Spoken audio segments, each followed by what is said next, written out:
My name is Jim Krill. Thank you, Madam Postmaster. I want to thank everyone for allowing me to speak. Today I want to talk about a very inspirational journey I had 2 weeks ago, actually hiking up Pikes Peak. From what I understand, many of you have actually done this hike, so what I'm going to say may not be anything new, but hopefully you can take a little something and lessons that I've learned away from it. This photo I actually took 2 days ago, actually yesterday, I apologize. Yesterday morning, or yesterday afternoon driving home from work. Very inspirational to me, just looking up and glancing at Pikes Peak. This is something I'm sure many of you have done when you're either driving home or you wake up in the morning and you see Pikes Peak and wonder, wow, can I accomplish a feat and be able to hike a 14K? I'm here to say, yes you can. You can very well, and it isn't as hard as you might think. I'm going to go through some preparation material, what you need to think about before you actually start your journey. I'll go through the journey itself, some lessons I've learned along the way at each mile and each phase point, and then what you can do once you finally achieve that goal of conquesting Pikes Peak. Preparation to me is the most important part of hiking Pikes Peak. You really need to know a lot of things before you go and do your research. One important thing is really weather. Everyone knows here in Colorado Springs the weather can change in an instant.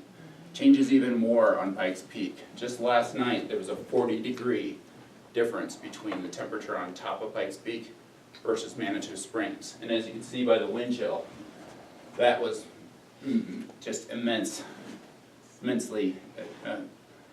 exaggerated, if you will.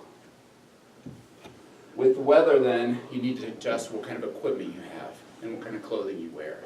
I'm actually wearing some of the clothing that I wore up there to be able to take off the layers, to be able to convert the pants into shorts, so you can adjust quickly when you need to based off whatever the temperature is going to give you.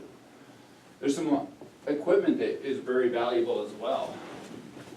When you're hiking, I highly recommend having a day pack, something that you can put that extra clothing layers into, as well as a camelback portion that you can carry that extra water.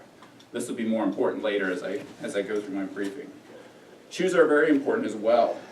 I'm wearing some hiking boots, or some hiking shoes, which are actually trail running shoes. These are great if you want to go up quickly and have a lighter footstep.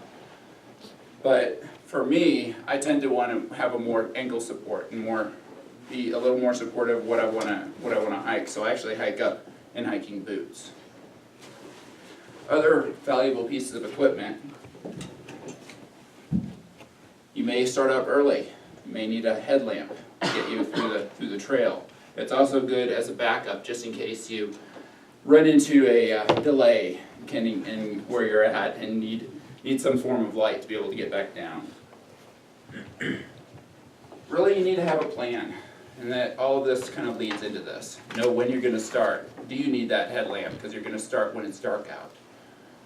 Know when you're going to rest. You can't always predict when you're going to rest, but at least plan the main stops. Know how long it'll take to get water and refill water. And then have an end plan. How are you going to get back down? Because really, hiking up is only half the journey, literally. Most important on preparation is preparing your mind and your body. It is a long hike. It's not extremely difficult in my mind, but your body needs to be ready for it, so you need to properly stretch. You also need to know, not just with your body, but your mind. When you look up at Pikes Peak, it can look just immense in front of you and easily get you down. Have a positive attitude that you will conquer this peak. You will get to the top. It may take a little longer than you expected, but you can do it. With that mindset, it's easy to be prepared when you hike Pikes Peak. The journey itself will start out fairly easy, actually. The trail just has a slight incline. It's a well-used trail because it's part of the Manitou incline. If ever anyone is aware of the incline, it's the return path on the incline, so it's well-worn.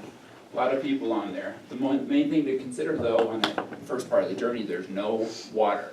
You must be drinking water this whole time. So how are you going to then move into the refilling that water? Well, that takes you into the next part of that journey.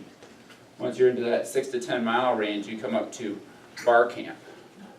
Bar camp is the first place that you can refill your water. Now, you can't actually refill your water with the creek water. I highly recommend not doing that. So, another valuable piece of equipment is a water filtration system. This allows you to refill that hydration packs without having to worry about any sort of contaminants. But bar camp will not actually sell you bottled water. They have very limited supply and they use it for themselves, so keep that in mind when you hike up. You're also going to be hitting the steepest part of the camp next. So this will be a lot of switchbacks, long switchbacks, and very steep and rocky, so it's going to be more difficult terrain. But you'll be rewarded once you hit the tree line area, and this is the A-frame. If you're planning on camping in this journey, which I did the very first time I hiked up, this is a great place to camp. The A-frame is a set structure. You can camp inside it. There's also flat portions where you can set up a tent. The last part of the journey, this is the home stretch, but it's also the most difficult. Be ready with the necessary water. You're going to be exposed to all of the weather at this point. Basically the heat, the wind, the cold, it's all going to be right there for you. You hit the 16 golden stairs. This is the home stretch. 16 quick switchbacks that you need to go through in order to hit your final point, the last step, the completion phase. So what can you do at the top of Pikes Peak? Donuts. Eat donuts. Everyone who's been to the top knows they're famous for their donuts. You also need a plan at this point. How are you going to get back down? There's two options. You either hike down, but at this point I would recommend camping, or you take the cog rail. You need to pre-plan the cog rail. Your trip needs to be purchased in advance. The last thing, of course, is you can either hire a friend to come up and pick you up. So, in conclusion, this was a very inspirational hike for me. I very much enjoyed going up Pikes Peak both times that I've done it. I know many of you have done it multiple times as well. This was a photo I took the morning of when I came, the first hike up there, the camping, and this is a near and dear photo. It doesn't do it justice of the sunrise over Colorado Springs. I've talked about preparing, talked about hiking, I've talked about what you do when you get there. And that basically concludes my speech. Does anyone have any questions?